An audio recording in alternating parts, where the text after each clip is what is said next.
the government should organize for these kind of competitions.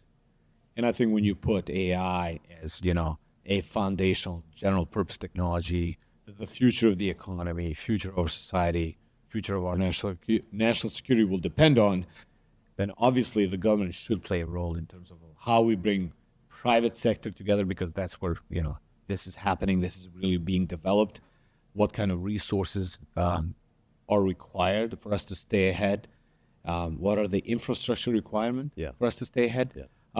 In your memo, you call for moonshots.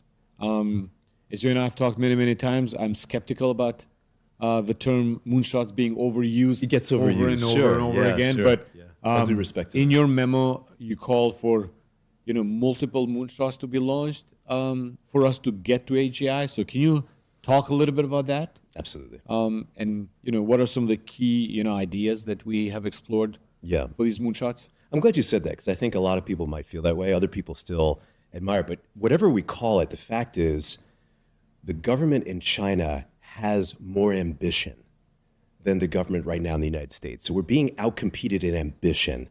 And so vision. Yeah, exactly. So, whether we call them moonshots or not, one way the United States has always achieved positional advantages without becoming a centrally planned economy is to declare a bogey that the government and the private sector can achieve together. In fact, when Apollo was declared by Kennedy, 81% of everything that was achieved to get to the moon the last 3 years, 1966 to 69, was achieved on contract with the private sector. Right. So it wasn't a government-only thing. In fact, it was highly private sector enabled.